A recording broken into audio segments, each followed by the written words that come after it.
Hey everyone, welcome to Hitched to Reality. This is episode 3. Anyway, we're going to be talking about episode 3, season 6 of 90 Day Fiancé, The Other Way. Let's get started.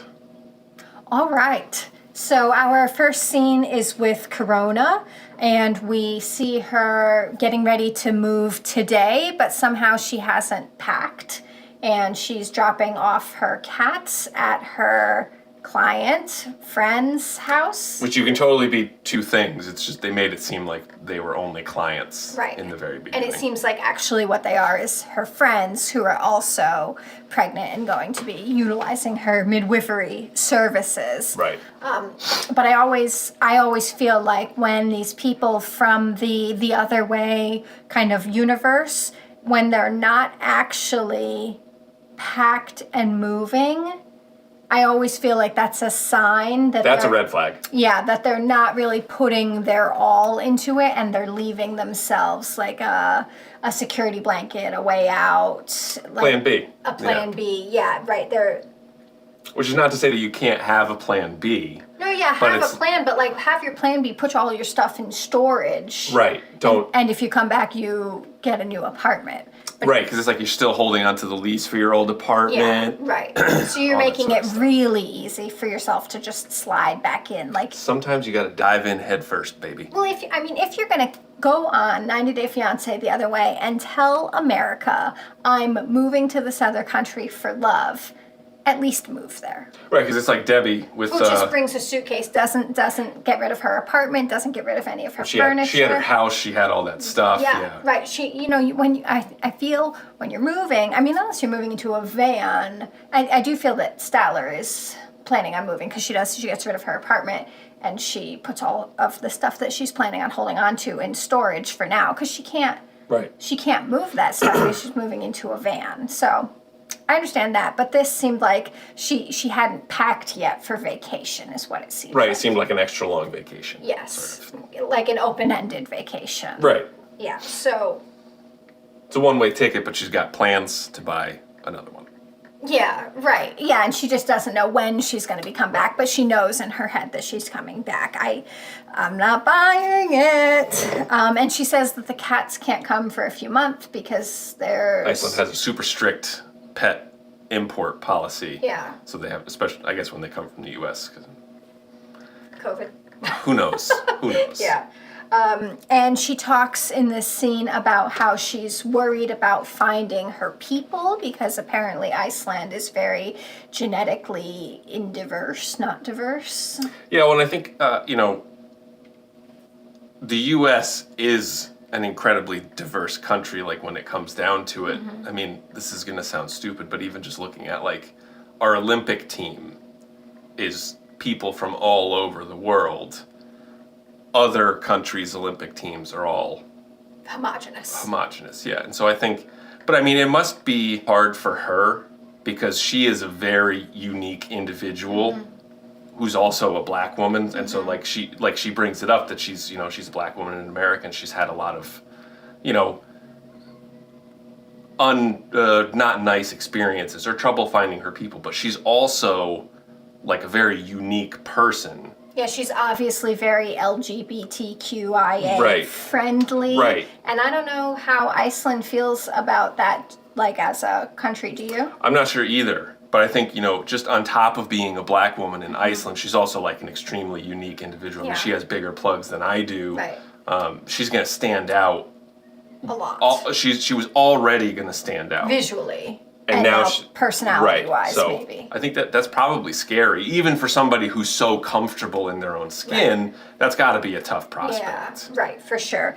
And she also, she talks about how she's nervous to meet his parents because she doesn't think that his parents have maybe even ever seen a black person. So she feels like not only the pressure of meeting his parents, like meeting somebody's parents who you're interested in can be intimidating on its own.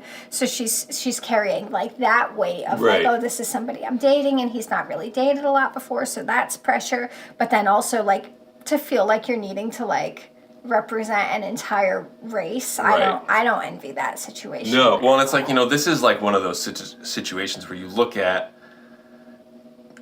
to talk about another show, the problems with like Lauren and Alexi, where it's like Lauren's like, I want to get surgery, and Alexi's like, well, I don't want you to get surgery, and that's like almost like a fake problem. Yeah, this is real, like yeah, a serious thing that you can really be concerned about, point. You know, and it's like, I mean, like obviously manufactured drama versus like actual conflict. Right, and I mean, you and I are both white, and so I mean, we don't know like what her experience has been, but it's got like I think everybody can understand that that's got to be like a challenging prospect, intimidating at the very least, for sure. Because like you said, meeting someone's parents can be stressful the first time anyway. Right.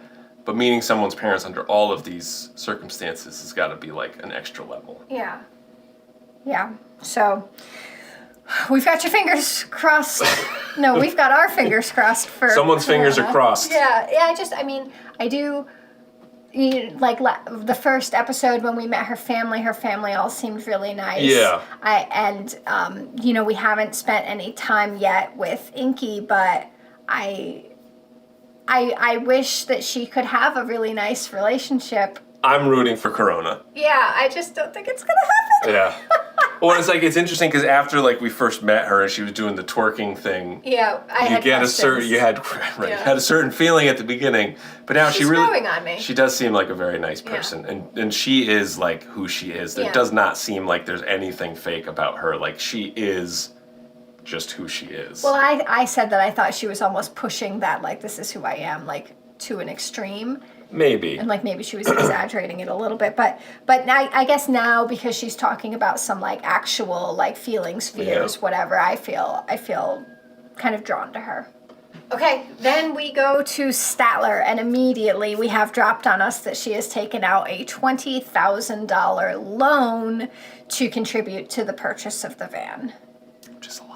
That's a lot of money to take out to buy a van for your girlfriend. And you, not just for her girlfriend. Us. We. Statler would not be doing this if Dempsey were not directing them here. True, but remember, last season, she was the one who wanted to move. Statler was the one who wanted to move in with Dempsey first. But she wanted to move into the caravan, not to a van. Well, who knows what transpired between then and now, but I'm just saying, like, and remember, that was another point of contention in the last season where she was like, okay, I love you, you love me, let's move in together. Yeah. It was fast. Yeah. Right. And they made all those jokes about how, like, that's typical for lesbians or whatever. And anyway, so we go to that really sketchy looking car lot. Yeah. Where she gets an offer for her used car for $18,500. Yeah. Woo! A ton of money. And, we just sold a car and we also got a surprisingly large amount for how crummy of a car it was. Her car looked a lot nicer. So our car had 245,000 miles on it. Yeah, so used car market is just bonkers. Right now. And she starts talking to that guy about the relationship and the problems and everything. Oversharing big time. Big time oversharing with that car sales guy who was just like, uh-huh. Oh, but what did he say? He said to her, like, oh, it's good to take risks, but it's better to play it safe. Yeah. Yeah. So, which, I mean, if there is one person's advice you take, it's some sketchy guy on a used car lot. And I don't mean to... I think anybody who works for a used car dealership could be considered sketchy. Maybe I keep talking and I should stop talking. I don't mean to demean all used car salesmen, but there is... That guy looks sketchy. End of story. Anyway. Well, and that building was all like crusty, rusty, weird looking. It looked like the kind of car lot you go to get murdered in. Right. Yeah. But also it's like, it looks like the kind of car lot that you think he would come out of there and be like, all right, I'll give you $1,000. Right. But he comes out and he says $18,000. Yeah, a really big offer for her car. And, immediately John and I were like, oh my God, you could sell it. Sell it and take that $20,000 loan, and it's now suddenly a $1,500 loan. And how much less intimidating is a $1,500 loan? I mean, you pay off $1,500 right quick, especially because now she's not going to have a rent payment. Right.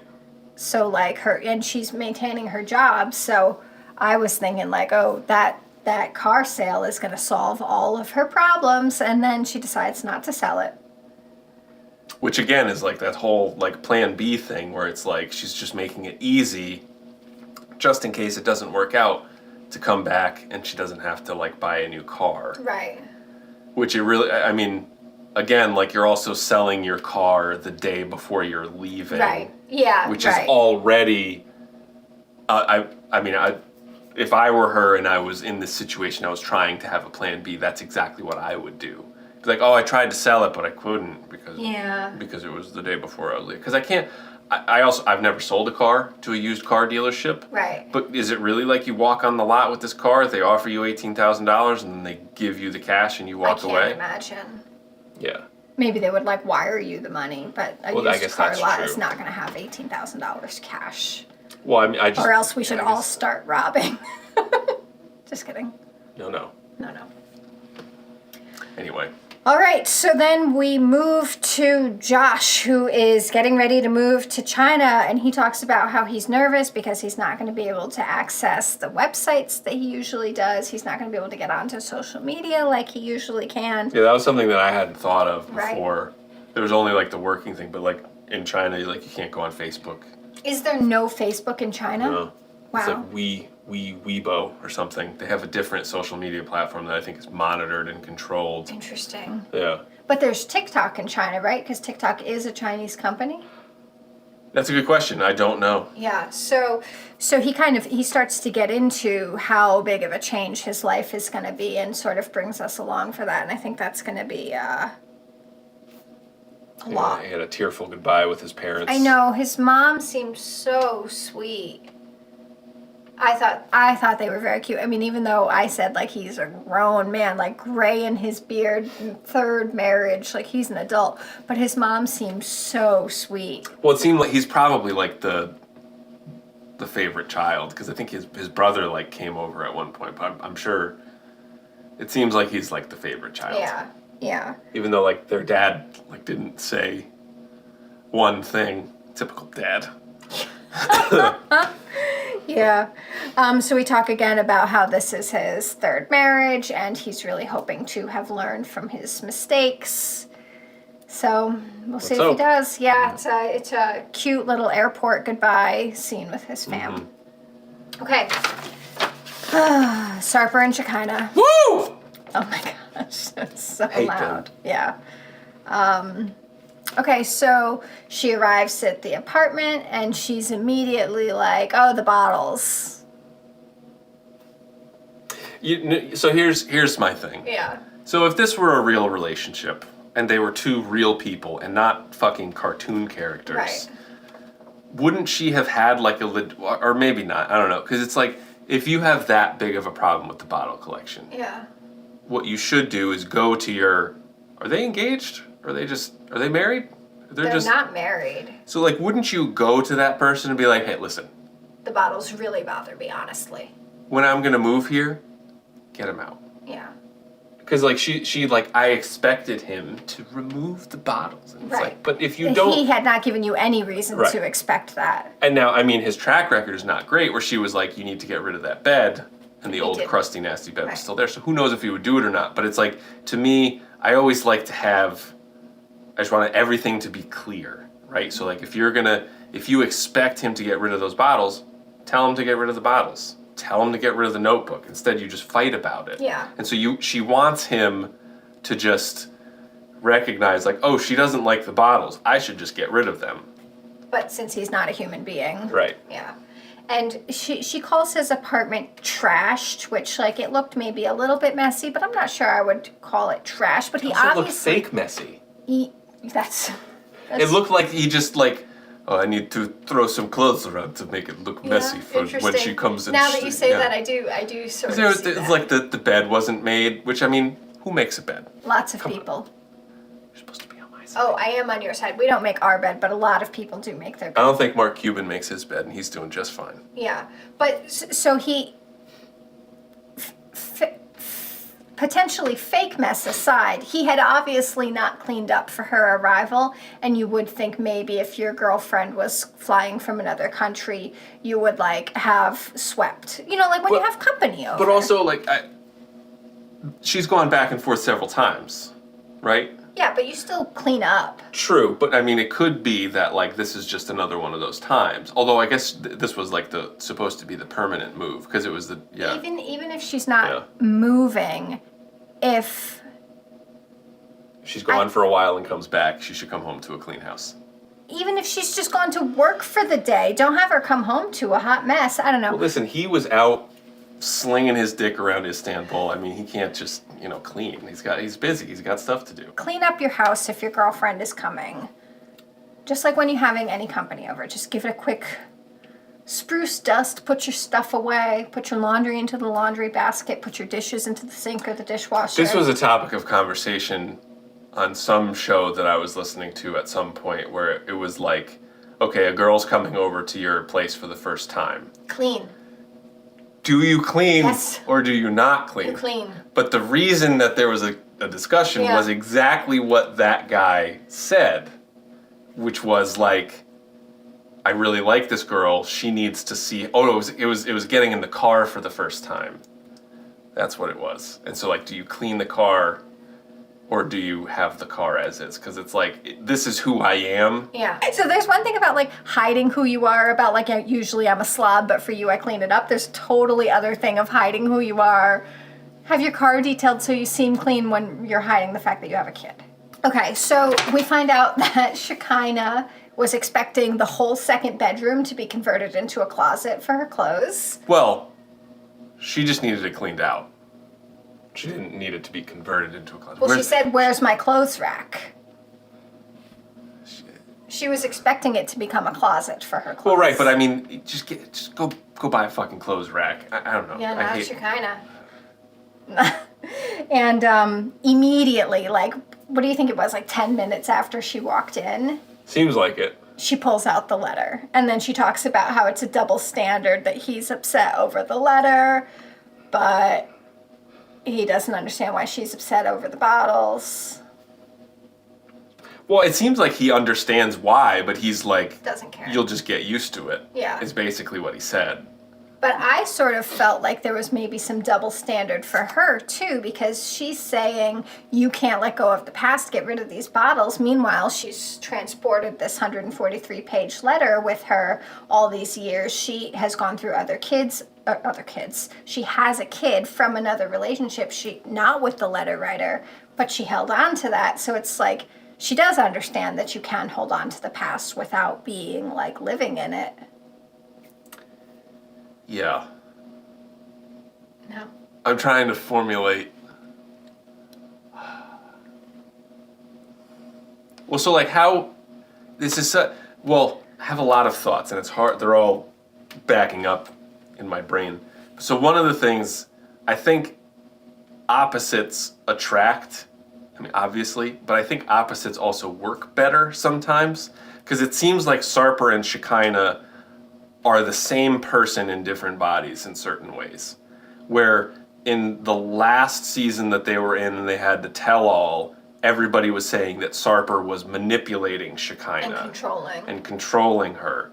But it also seems like she is too strong of a person to be manipulated and controlled. And it seems like she was also doing the same sort of thing. Mm-hmm. And they're both like just this fake, exaggerated person.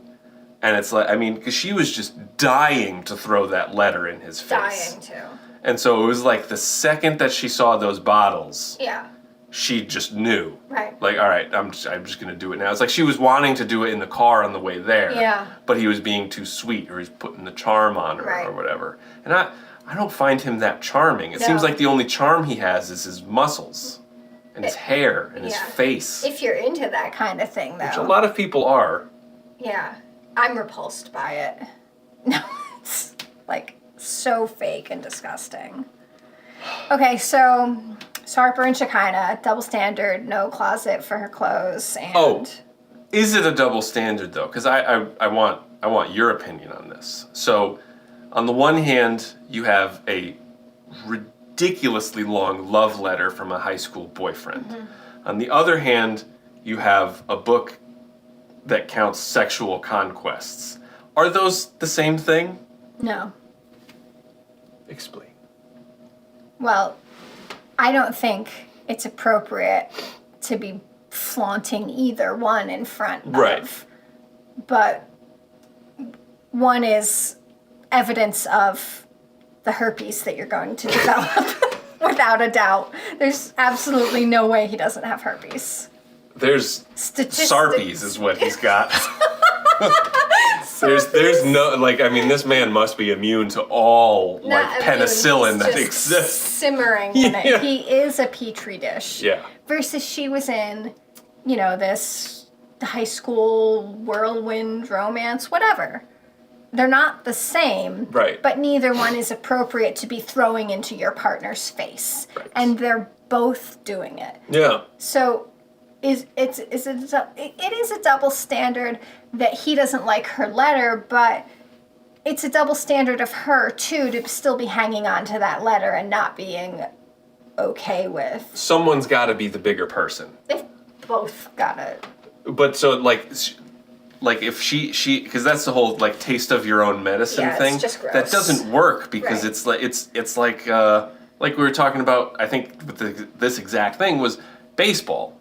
So like a pitcher hits a batter on purpose, and then it's like the next game, the other team throws at that pitcher, and it becomes this like cycle of like you're just going to continually like jab at the other person. So like, you know, at the end of the episode, like Sarper throws the letter on the ground so or whatever, stupid. and it's Performative. just right. It's performative, but it's like it's a cycle of just like you hurt me, well I'm going to hurt you, and then that person's like, well you hurt me, so I'm going to hurt you. Hurt people. Sure, and it just goes around and around. It's just never going to stop.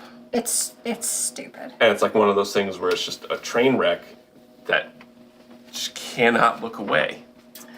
But we're going to look away now because we're going to move to Inky in Iceland. Inky. Yeah, he talks about how Iceland is a party town, which I had no idea. Reykjavik is the town. Iceland is the country. Oh, well, thanks for... City. Reykjavik. Reykjavik. Okay. Reykjavik. Okay. Let's... But also, like, I mean, is it really that much more of a party country than the United States of America? I don't know, it's funny that you say that because also in 90 Day Fiancé UK, where she's like, oh, it's such a big drinking culture in England. So I guess like all countries think that they have this like big party culture. Although in England there's Pubs. a lot of pubs. But who knows what there are in Iceland. I mean, because didn't True. they meet kind of at an after party of a nightclub or something? So whatever. Okay, so we meet his friends and they're playing Dungeons and Dragons together. And Some sort of Dungeons and Dragons variation, role-playing game. They talk about how they've known each other since like kindergarten, and he also makes some comment about like perhaps this is why I haven't ever been in a successful relationship because I'm so busy hanging out with all my toxic masculinity friends. Well, I think the toxic masculinity was a joke. Yeah, maybe. One of those things that you say when Well, you're because one of his joking. friends said like it'll be nice to have like a woman around. Yeah. Yeah. Oh, and we learn about the website on Iceland where you, like, if you're dating someone, yeah. because he says, like, everyone in Iceland is at least somewhat related. Yeah, and then he made a joke of like whether you look at it before or after. Please look at it before. Before. Yeah, super gross. Like, unless you're just going to go on. No, but why No, wouldn't you just look at it before? no before, yeah. Yeah. And like he made a joke like, oh, you might see her at the next family gathering, and it's like, yeah, all right. Yeah. So That's why you check before. Yeah. So at least he knows that he's going to widen Iceland's Genetic diversity. genetic pool. Ugh. And then his friends are saying like, oh, like, why are you moving so fast? Why are you taking the leap? And he's like, hold on. He's like, I am not moving fast. I am not 100% confident, he says. Oh, jeez. Because like, he doesn't understand that Corona is moving to another, well, maybe moving to another country. Well, and like he's equating that to just like moving in with somebody. Yeah, right. But not taking into she's- account that she's giving up her career, her Family. education, her family, all of her friends, her whole support system where she's living. Well, and like whether it was her mom or her grandma pointed out, I don't see a ring on your finger. Yeah. It's a lot. And I wonder if in Iceland, will she need like a new driver's license? So are you allowed to drive in Iceland with an American driver's license? I don't know. That's a good question. I wonder that actually about all these places? Because I know in some countries a U.S. driver's license is enough, but in some you need to have like a local. Well, in like Canada, you can drive in the U.S. In the U.S., you can drive in Mexico. Well, and I think in a lot of Europe too, you can drive with a regular driver's license. So, I don't know. Who knows? Okay, Inky. Good. And then we move to Josh, who is flying to China. And his flight was delayed. His flight was delayed. So did he have to spend the night in the airport? Is that what he said? I think it was either that night or it left like much later. Yeah, I think he said it got canceled, so he had to get on to like the next flight. So he said he was very tired. John thinks that maybe he flew first class. It looked like a nice seat. Yeah, so let us know what you think. Do you think that was first class? Because the first class ticket to China, can you even imagine how expensive that would be? That's a long flight. A long flight. Probably worth it. Well, this is speaking as a man who's 6'4" tall. Yeah. I would want to splurge for the first class seat, or at least one with more legroom if there's that option. And we right away find out that Lily isn't picking him up from the airport, which to me is always a red flag. But that was that was his choice. Yes, which I thought was interesting. So how is that a red flag? Well, it's a red flag to me when the significant other doesn't come because they're like too busy or whatever. Remember that guy who was like a beauty pageant judge or something, and that girl came and he like didn't come pick her up, and then he would like barely give her the time of day. Yeah, that was I think Josh, and what's her name? The girl from the Ukraine, the blonde girl. Yeah. The guy who had like kids and she never met the kids with Michael. No. Yeah. Yes. Somebody else. Anyway. He was the beauty pageant judge. Was he? And he had all the tattoos. And he's the one she wanted to be an actress, and she recited like Shakespeare in Ukrainian at the dinner table. No, that's not who I'm talking about. Natalie, you're talking about. Yeah, Natalie. I'm not talking about Natalie. The situation you described is Natalie. No, Josh isn't a beauty pageant judge. Josh is like a modeling coach or something like that. Sure. Same thing. I'm talking about the guy who actually did the beauty pageants. And remember, she comes and she sits in the audience and she's like, why am I even here? And he's in the judging panel. He's somewhere in Europe, too. You know who I'm talking about now, right? Sounds familiar. Yeah. So he didn't come pick her up from the airport. And then she had like her own like apartment hotel room thing, and he like barely came to see her. That sounds familiar. It does sound like Natalie and Josh too, but I'm talking about a different Josh. They didn't make it that far. Natalie, I'm not going to put a baby in you. Oh, God. Pump. I'm not going to pump a baby into you. Okay. So we appreciate though that this Josh is wanting to show Lily that he can be self-sufficient. She's not going to be just like taking care of him, right? Yeah. Yeah. Yeah. And he was like, yay, the signs are all in Chinese and English. How wonderful. Yeah, probably just the airport, buddy. Just the airport, buddy. But he buys her a beautiful bouquet of flowers. When there's always been like issues with translation on this show. Yeah. He seems to have a pretty good app. Because didn't I thought he bought like a translator. I think he did buy, one of these people bought a translator. I think it was him. But it looks like he's using his phone in the cab. Maybe. Whatever he's using is working really well because we get to read the subtitles and sometimes they're like hilariously awful. Yes. You know who I think were the worst? The Carini and Paul was his name. That was he bad. had a very... Follow me! Follow me! Okay, but so he's having, Josh is having this conversation with the cab driver being like, what do you think about somebody who comes and doesn't work? And the cab's like, get a job. Yeah, basically. Yeah. But, I mean, that guy had like 4 teeth, so I don't know that you need to listen to what he has to say. Yeah. But also he said he was retired. He was driving a cab. Right. Yeah. Anyway. But are they in the city? Because I think the city in China can be like very, very expensive. I'm sure it's all expensive. Yeah. But okay. So then we flip over to Lily, and Lily says that she doesn't tell him how much she's been spending on the house renovation because she doesn't want him to worry. $562,000 she spends renovating this that's house. U.S. dollars. That's U.S. dollars. They did the conversion for us. But we don't know like how much money she has. Well, she says that she's maxed out her credit cards. Yeah, that's So interesting. if she's even using credit cards, that leads me to believe that she doesn't have money.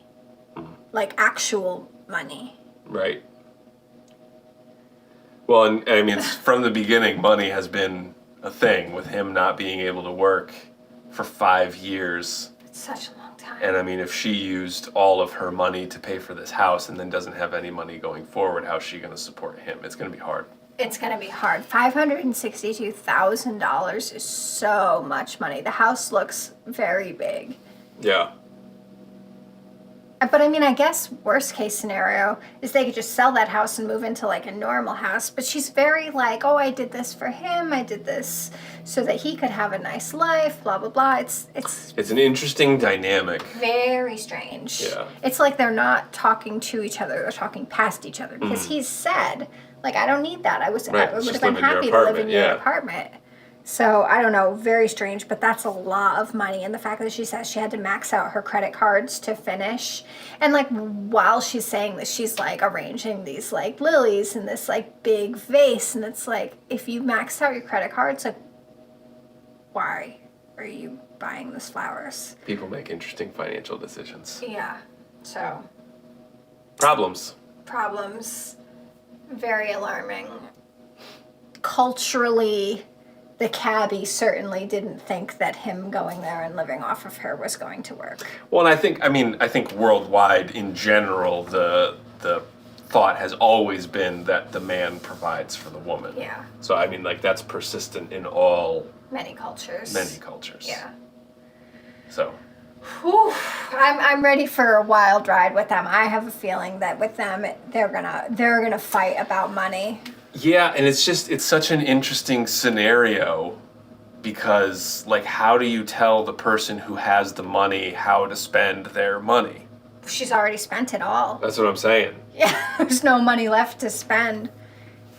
I don't know. I guess the one thing about them is I'm ready to watch people have conflict over not bottles and not a notebook. This one, like I'm ready for some more interesting and diverse fights. Although it does seem like in the next episode she kind of waxes Sarper's back, so maybe that's how she gets back at him. So. Gag. Gag.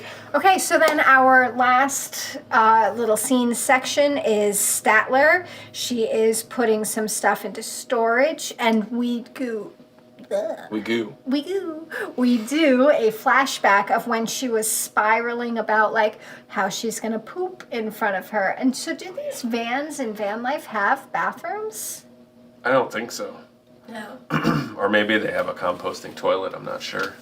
So if Statler didn't like pooping in the Right. Oh, because caravan? she was already saying like how small the caravan Right. was, and she said literally the van is going to be a fifth, right. so 20% of that. Very, very small. And like I can kind of get behind tiny house living, but a van, it's like literally just a bed, right? Like a bed and a sofa. We'll see. It's tough. Okay, so in this scene though, oh no, we can't afford the van. And there is a lot of fighting and kind of sniping and... Well, because it seems like Dempsey was very clear with Statler on what her expectations were, but I think there was also... I'm sure there's a difference, because they kept talking about pounds. Yeah, it was like one of them was talking in pounds and the other was talking in dollars, and no one was Right. doing the conversion. So when Dempsey was saying, I need 20,000 pounds, Statler was hearing, I need $20,000. So that's what she got. But But also that's interesting because you did say something about like I wasn't paying attention to the US to the dollar pound rate, but I do wonder if she got an American loan for $20,000 and then converted that to pounds, you probably do lose money. a lot So like it would make more sense to get a loan in euros. oh right. Is it euros? No, it's pounds. Is a pound different than a euro? Yeah. Okay. Because they're not in the EU anymore. Brexit. Yeah, Okay. that happened. Yep. Because they kept saying pounds. Pounds is not euros. Okay. Did they? What? I Okay. don't know. maybe it's the same thing. Americans party of two. Yeah. We have no idea. But I don't even know how much that is in real money. But anyway. Dempsey was basically saying, like, no, I was very clear with you. Because she said, like, we need the loan plus whatever you get from your car. For the car. And so I was wondering, is Dempsey contributing anything to the van? Well, yeah, I guess. I don't know. Cool. Well, so she said it was going to cost £36,000. Right. And then she said what she needed was £20,000 plus. So I think she said she was basically like 10,000. So Dempsey was putting in 10, Statler was putting in 20 for the loan plus the 6 Yeah. for whatever on the car. Which is a lot, but I mean, if she had just sold her car, they would have had enough. They would have had the money. But now I wonder, because so this is our last scene, so we don't know quite yet what's going to happen, but is she going to have to go back and sell her car? 'Cause she was saying, like, well, now it's too late, but like they don't have a place to live. Right. So they need to do something. But, like, do they have to spend that much on a van? Is there not, like, a less expensive, like, downgrade that they could get? I think when you're buying, she's buying, like, an already converted camper van. Yeah. So I think those things are expensive. Clearly, yeah. $30,000. 30,000 pounds. That's a lot. I don't foresee this going very well. Well, I wonder if it's even going to go anywhere. Right. Because if they can't afford the van. But can't Dempsey just take out a loan too? But again, like, she's leaving, like, in the morning. No, sorry. Oh, Dempsey. Yeah. Dempsey. Yeah, I did say Dempsey. But they both have such weird names. Statler and Dempsey. Yeah, like, they both seem like last names. True, yes. And I wonder, maybe because she doesn't have a job now, she's quit her job, so she wouldn't qualify for a loan because she doesn't have any income. Yeah. Oh, it'll be very interesting to see what happens. The drama. It's real. Yeah, when those two girls fight, they were like fighting. Remember when they were visiting? I didn't think they were fighting. Oh no, remember when they went on that little mini vacation and they stayed at like a castle or something? They were like screaming at each other. I don't remember them screaming at each other. I remember them being very subdued. Even this, like, disagreement was very calm. Oh, so maybe they weren't screaming at each other, but they would like storm out of rooms. Yes.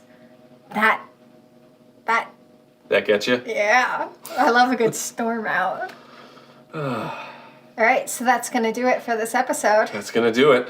Thank you guys for listening and watching. You can check us out on Instagram, where we have currently 0 posts, but we'll get that all together. But anyway, thank you guys for watching and listening, and we'll see you next time. Bye.